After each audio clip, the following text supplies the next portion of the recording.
As if life wasn't already so unaffordable, now gas prices are going up. Within the next 24 months, we could be looking at millions of people dead. Not from bombs, from the lights going out. Now that the effect of war is seen in countries that are not directly involved in this war, it is high time that people start evaluating their leaders. And this is what is happening right now on TikTok. Maybe, just maybe, this is the time for us to put aside all our schedules and focus. Reevaluate. Now that daily activities are being disrupted in many countries, this is the time. It's a crisis and it's here with us. So what a time. As usual, I'm going to base my findings and illustration on these two countries that are always on each other's neck. I don't know. They're always in each other's business, the countries. So let's see how this goes. Like the video for recommendation, subscribe if you're new here, share your thoughts in the comment section. If this is the kind of content you enjoy watching, do not forget to turn on that bell so that you get notified whenever we have a new video. Enjoy the compilation. In breaking news, petrol in Australia is officially unaffordable because people on the other side of the world are trying to kill each other. In what experts are calling an absolute piss take, Aussies are having to give up their life savings to fill up their car just so they can drive to a job that they hate. The real conflict between the United States and China may not be what most people think. It's not about ideology, it's not about trade. At its core, it may be about two completely different global systems. For decades, the US has maintained a system built on two pillars, oil and the dollar. Oil is traded globally in dollars, which means countries need dollars to buy LNG, and that keeps global demand for the dollar strong. Now look at China's strategy. China is investing massively in renewable energy, solar, wind, batteries, electric vehicles, and power grids, more than any other country in the world. Why? Because if LNG becomes increasingly electric and renewable, the global LNG system could change. LNG may no longer depend on oil shipping routes, and the financial system tied to oil could also evolve. In other words, the United States historically built a world around oil and the dollar. China may be trying to build a future around the new LNG and the new financial infrastructure. That's why LNG technology and geopolitics are becoming so intertwined. This isn't just about climate change, it's about who defines the next global LNG system. And whoever shapes that system could shape the global economy for decades. So here is a real question. In the future, will the world run on oil or electricity, and which country is positioning itself better for that future? What do you think? Let me know. So China, under the leadership of Xi, well prepared for a global energy crisis. US, under the leadership of Donald Trump, created a global energy crisis. Two leaders. One is elected, the other is not. But which one is better in this sense? So Donald Trump is admitting that the United States had no idea that Iran was going to strike any of those other Middle Eastern countries, or that they were nearly as powerful as they were, which means one of two things. One, American intelligence is trash, or two, you knew what was going to happen and you went in anyway and ignored the intelligence.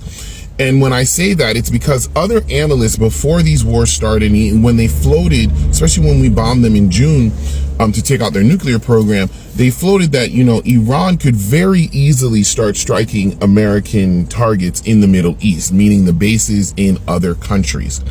They said those countries would be fire for the fodder because they're right there in the Middle East. They also said they knew Iran's strategy was to close the Strait of Hormuz. They've done it before, so this was clearly a thing that they were going to do. So for Trump to be like, oh, we had no idea they'd be this strong or anything would happen, is a lie or sheer and utter ignorance on his part. Other countries were aware that Iran had small maneuverable ships in the waters instead of huge boats for their navy, small fast ships. Other countries knew they had an arsenal of drones, but now Trump is saying, who could have known? Anyone with an ear who could listen? But what I really think happens is that Donald Trump had an idea in his head, or it got planted in his head. We're talking Inception style, but Donald Trump had an idea in his head, and he refused to hear anything that would contradict the idea he had in his head, that this would be a quick and easy war, that these people are weak, they're going to scramble, they don't know what they're doing, they're not organized. I honestly think that's really what happened. Donald Trump just refused to deal with reality and what people were telling him. And now we're in this situation going into potential energy crises across the world and global oil shortages. And now that people are bombing natural gas fields that aren't even just Iran's, like Iran's was sharing it with the other countries. It's like this is now spiraling out of control. But everyone who was an expert knew the bulk of what is happening was going to happen. So I'm just gonna, kind of sit back and just watch this play out. I'm still make commentary. I can't do anything. I'm fat, I'm old, I got bad knees. I'm lactose intolerant. I can't be going to the army.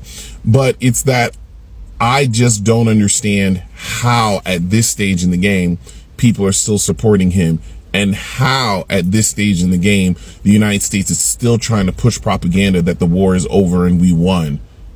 Because usually when you win, the other side can't fight anymore.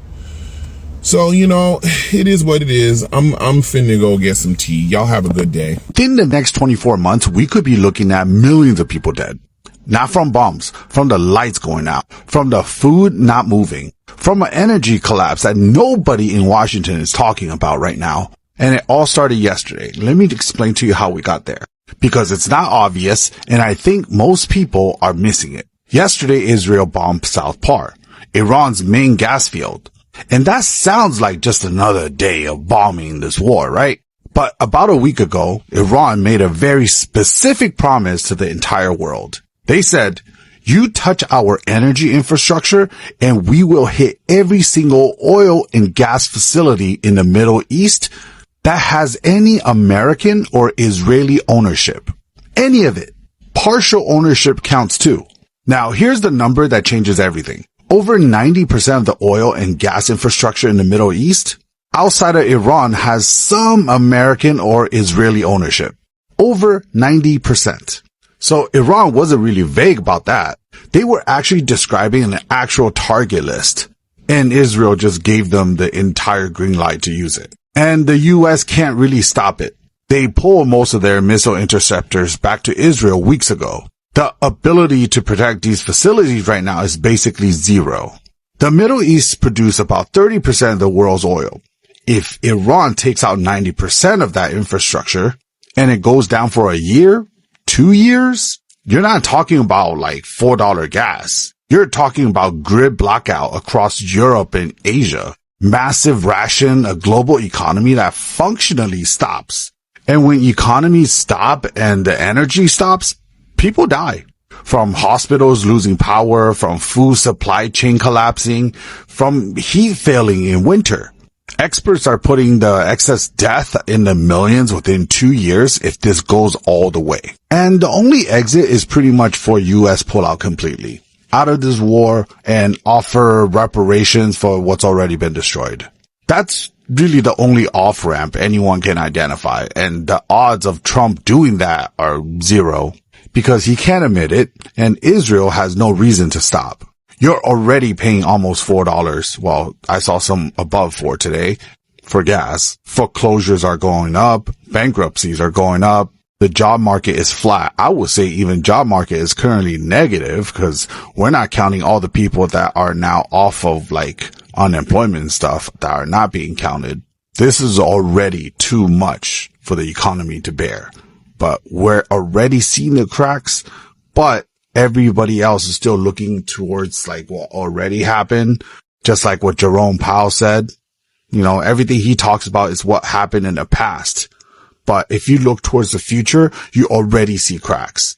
Unfortunately, those people with power are not looking far enough. And now I'm going to be honest with you. We're one Iranian retaliatory strike away from something that makes all of that look like the good old days. As if life wasn't already so unaffordable, now gas prices are going up. Just around where I live, every single gas station has been stuck at $3.99 for the past couple days. It's almost as if no one wants to be the first to break that $4 mark. I just know it's not going to be pretty in the days and weeks ahead. I do know that gas prices are pretty much the first domino to fall, right? Everything else is going to become more expensive. Our groceries, going out to restaurants, literally everything, because it all starts with the transportation costs. And the pessimist in me thinks, well, even if it doesn't raise the cost of these things, these costs are probably still going to be passed on to us consumers, because these companies will be like, yeah, gas prices are up, so now we have to charge more. And that's never going to come back down. We've seen this time and time again where prices go up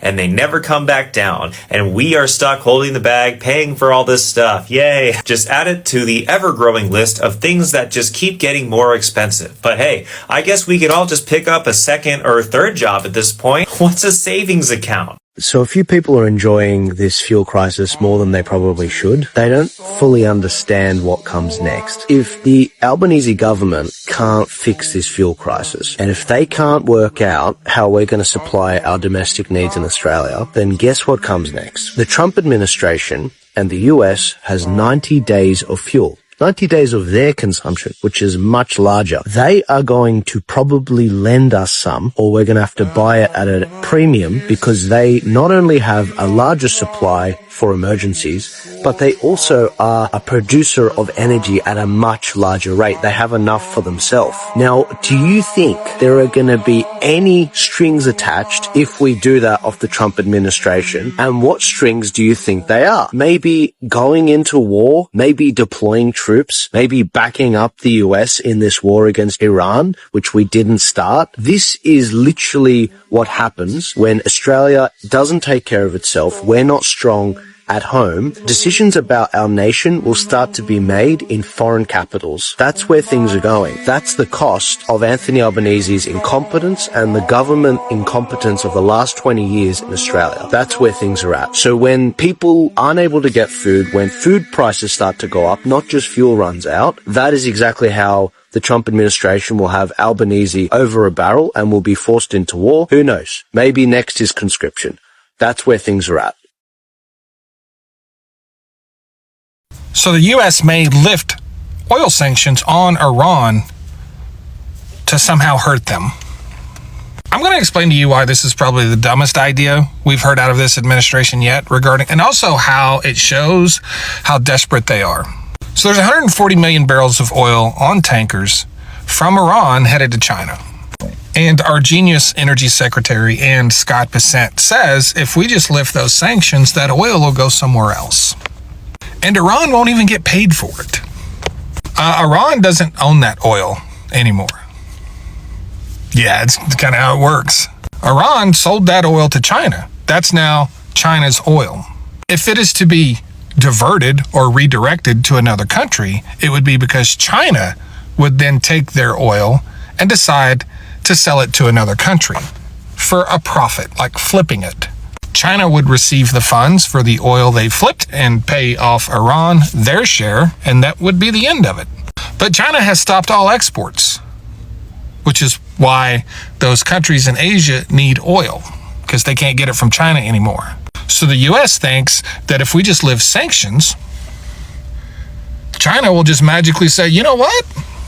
Let's just give it to South Korea. No impact on oil prices. No impact to Iran whatsoever. And they know it won't work. They just have to keep you believing they have a good idea, because they know that you will. Thanks. Things are getting a little serious. Multiple countries are now having to take significant... Stefano, this video was talking about different countries like Thailand, Philippines, Bangladesh that are already having to look at measures to ration and preserve the oil and petroleum that they have. And the point of this video is, I know at the moment here in Aotearoa, the discourse is really about the unaffordability of the gas. What I want to forewarn my followers and whānau is that it will quickly turn from a kōrero about how unaffordable it is to how unavailable it is. After what happened in Iran yesterday, after the likely retaliation that Iran is likely to execute on its neighbors, this is pretty inevitable to be honest. I think it's pretty locked in, forms the biggest disruption in human history to the global energy supply chain. The fallout is going to be huge. When you see Trump saying, look, we didn't sanction this. Israel moved alone in this. You didn't know about it. What Trump is effectively doing is trying to distance himself from that decision that Israel made yesterday. Do what they did to Iran, because Trump knows the fallout is catastrophic. It's coming and it's locked in. It's certain. I guess I just want to forewarn my whānau, my followers. Yeah, we're all talking about how unaffordable it is, but soon it's going to be all about how unavailable it is. I heard on the radio this morning that Luxon and Nikola are looking at lowering the standards of the quality of the oil and diesel that we receive and import. And the only reason that they would do that, if you think of a drug like cocaine, right? Pure, uncut cocaine is obviously like more ideal if you're a user. If you're a dealer and you want that cocaine to go further, you chop it. You chop it down, right? So when Nikola and Luxon are talking about this chopped gas, it's the same thing. They want the supply to go further.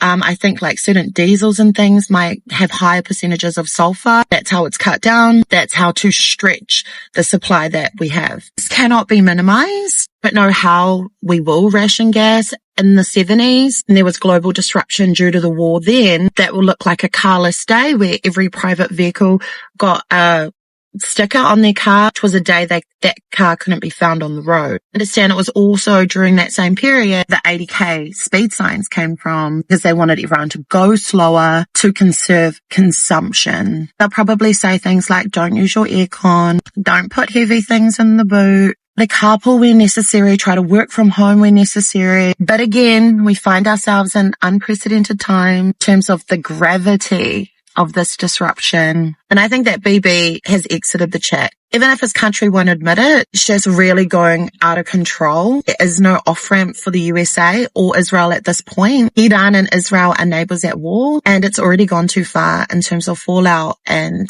personal sacrifice and cost. Can't rely on our government right now. We need to rely on each other. Why doesn't China intervene in the current Middle East war? As the world's largest oil importer, isn't China afraid of energy supply disruptions?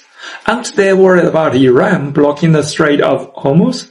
Why China is so chill right now? Well, you might not know this. China began preparing for a Middle East oil crisis 30 years ago. It's predictable. By the way, China has no military allies, only business partners. It dislikes wars, has repeatedly called for ceasefires to all sides, and has no intention of getting involved militarily. For the current oil crisis in the short term, China will certainly face some negative impact. But if international oil prices remain high for a long term, China could actually become the winner. Strange, right? Well, that's the interesting part about dynamic equilibrium. From a short-term perspective, Europe, Japan, South Korea, and other highly oil-dependent countries are panicking like ants on a hot pan. Even the United States, the world's largest oil exporter, is freaking out, releasing strategic reserves to calm the public, granting exemptions for Russian oil, and even considering sending ground troops to seize control of the Strait of Hormuz. In contrast, China hasn't even touched its strategic reserves yet. This confidence comes from the more than 30 years of long-term planning. Let me tell you a secret, my friend. China holds 4 key cards in its hand. Number 1, massive crude oil reserve system. Most countries store oil in simple above-ground tanks. No technical threshold, easy construction, but limited capacity, low safety, and easily monitored or even bombed. China mainly uses much harder underground storage. In Shandong, Liaoning, Zhejiang, Guangdong, and other provinces, engineers hollow out mountains and inject hundreds of millions of barrels into deep rock layers, hundreds of meters underground. Then flood the surrounding rock fissures with water. You know it, right? Oil and water don't mix. Sealing the oil tightly. This method offers huge capacity, high safety, and is extremely difficult for outsiders to detect or destroy accurately. China has built the world's largest crude reserve system. So how much exactly? Well, it's classified. But whenever international oil falls below $60 per barrel, China buys heavily. It estimates put China's reserves at 1.2 to 1.4 billion barrels, enough for at least 180 days minimum. For comparison, the IEA safety line is 90 days. The US has about 130 days. China started this in the 9th five-year plan and has now reached the 15th five-year plan, built in phases from just around 10 days supply to today's 180 days. This is the result of long-term thinking and execution, but it's still not enough. So it needs to the second card, diversified import channels. China believes in don't put all eggs in one basket. Although total imports keep rising, source concentration is dropping fast. Even Russia, the largest supplier, accounts for less than 20%. In transportation, China doesn't rely solely on sea lanes. It has built multiple land-based corridors. China-Russia and China-Kazakhstan pipelines have been running steadily for years. China-Pakistan and China-Myanmar routes are advancing. Diversification reduces single-point risks. By comparison again, Japan is extremely vulnerable. Around 80% of its oil imports pass through the Strait of Hormuz, around 95% from the Middle East. So why hasn't Japan diversified? Well, we'll talk about Japan another time. It's complicated. These two cards solve supply security, but the real kill shots are the next two. China directly reduced the entire country's dependence on fossil fuels, which leads to the third card, new energy transition. By 2025, China's installed wind, solar, and hydro capacity has already surpassed thermal power, with renewables making up a significantly higher share as the world's factory. China has massive production scaling ability. When demand exists, it can wrap up fast. New energy vehicle adoption is accelerating. In 2025, over half the cars sold in China are new energy vehicles. As EV sales grow, oil demand will keep falling. Of course, oil isn't just for fuel, it's widely used in chemicals. That's where the fourth card comes in. Coal to chemicals. China can produce key petrochemical products other than transportation, clothing, textiles, food industry, household items, medical, digital devices, and more. From waking up to going to bed, you touch at least 50 oil-based products daily. Interestingly, China can use coal instead of oil to produce them all. Given that China accounts for more than half of global coal production and leads in coal chemical technology, it has the option to substitute oil with coal if prices become too high. And data-wise, every 10% rise in international oil prices raises China's CPI by about 0.1%, while globally it's around 0.4%. China's impact is only 1/4. For ordinary Chinese consumers like me, gasoline prices have risen around 7% where I live, but other prices feel almost unchanged. Why again? This time it's the power of free market and state companies combined. Many private companies absorb the cost themselves rather than pass it on to the customers like me. Because competition is fierce in China. Raise prices and you lose market share and could go bankrupt. For the state companies, they have to follow the policy both from the government and the rules of free market. They are tight, so can't raise prices at will. Once you understand this logic, something interesting happens. If oil prices stay high in the long term, new energy becomes even more attractive, right? Then there will be more demand on new energy, right?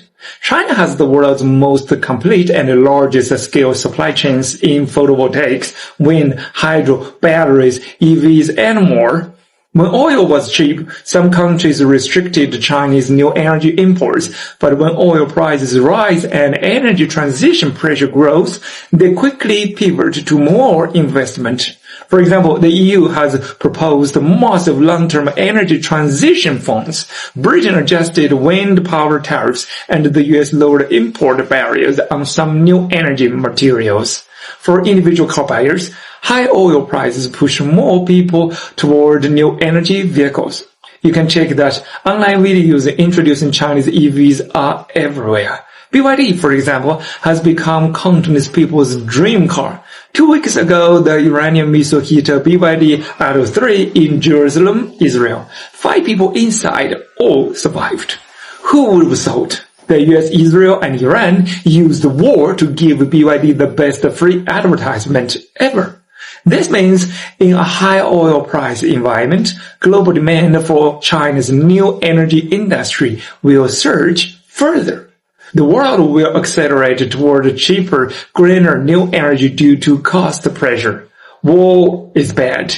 That's a universal value judgment. But war also drives world change. That's objective fact.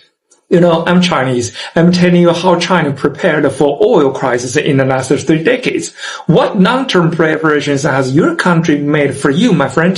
Share in the comment and subscribe for an Eastern perspective without language barriers. I don't know who needs to hear this, but if you don't have a problem with Donald Trump making almost $4 billion this term as president, while you go broke and gas doubles and everything shoots through the roof and everything's still expensive, you might be an idiot.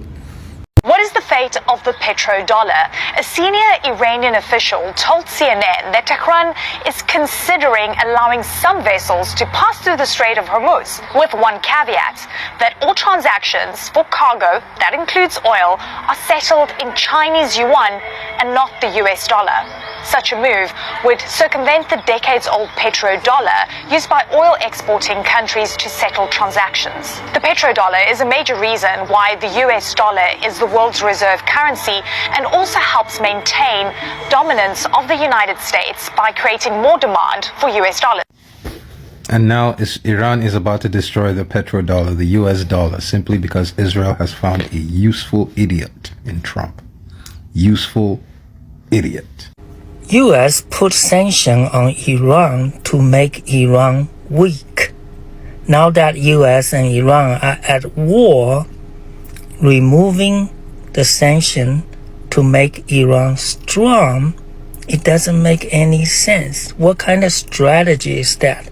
Definitely not the art of war, because the art of war said that surprise your enemy, not doing surprisingly good thing to your enemy.